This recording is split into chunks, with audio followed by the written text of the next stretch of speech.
"Upon this rock I will build my church." These biblical words, uttered by Christ to the first Pope St. Peter, were used by later popes to establish the Catholic doctrine of papal supremacy, which claims that the Pope has all of the power in the Church. How this doctrine applied to the lay nobility of Europe was a continuous source of controversy, as the power balance between nobles and the papacy was constantly shifting.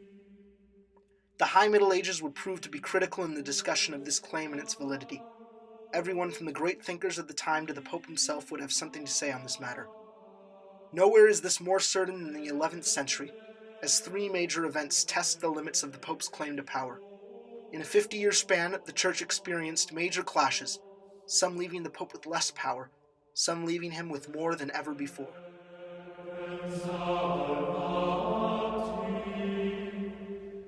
The East-West Schism in 1054 was the first battle over papal supremacy in the 11th century. At this time, the Catholic Church was one unified institution, from France to Rome to the Byzantine Empire and Constantinople. However, the unity between East and West had been tenuous at best, and this reached a breaking point in 1054, primarily because of the Pope's supremacy claim. Pope Leo IX had changed the theology practiced by the Catholic Church. He did this by incorporating the Son into the creed of the procession of the Holy Spirit.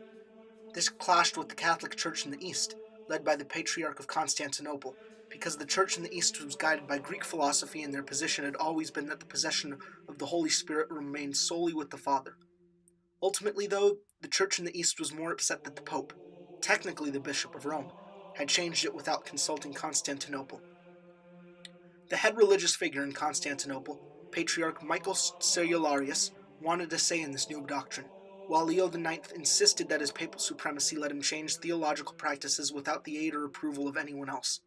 These disputes intensified until Leo IX excommunicated Michael Cerularius, and, in turn, the Patriarch of Constantinople excommunicated the Pope.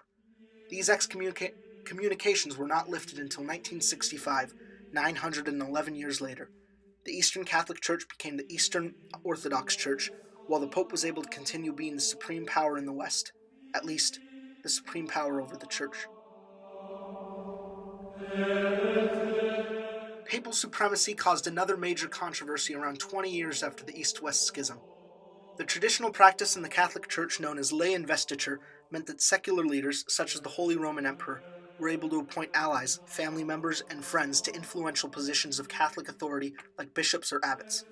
In 1075, the new Pope Gregory VII was determined to reform this practice and put appointments back into the Church's power. However, the Holy Roman Emperor Henry IV was not pleased. Henry saw the reforms against lay investiture and overstepping of the Pope's bounds. A fierce controversy started. Henry excommunicated Gregory, Gregory excommunicated Henry and took away his king title, and Henry even started doubting the validity of Gregory's position as Pope, referring to him for a period with Gregory's pre-papacy name, Hildebrand. For the most part, the Pope had the upper hand throughout this controversy, going so far as to make Henry stand outside in the freezing, snowy cold for 3 days at the Pope's winter house before Gregory would grant him an audience. However, the aftermath was decidedly mixed.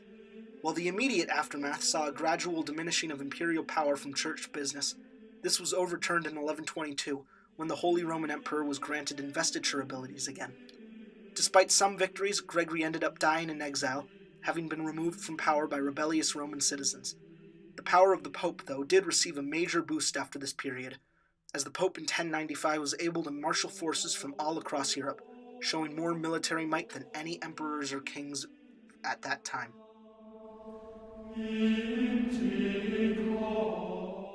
In 1095, the Pope was able to use his power and show his strength in Europe like never before. At a meeting of laymen and church authority in the French city of Clermont, Pope Urban II called for a crusade. The holy city of Jerusalem had been occupied by Muslims for the past 450 years, and Urban used the meeting at Clermont to energize the crowd and show them that their military skills awaited new glory in the Holy Land. The Pope was successful, as the Christian armies in the First Crusade reconquered the Holy Land for the next 50 years, until it fell once more to Muslim forces. However, the significance of the First Crusade was the Pope's position in it. Here was a religious figure, able to inspire several thousand who lived under different kings and spoke different languages, to leave their homes to fight for Christianity.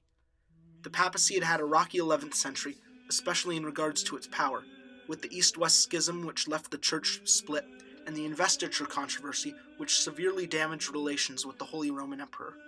However, Urban II's speech at Clermont thrust the Pope into a new position of power, one in which he had supremacy over the Church as well as laymen.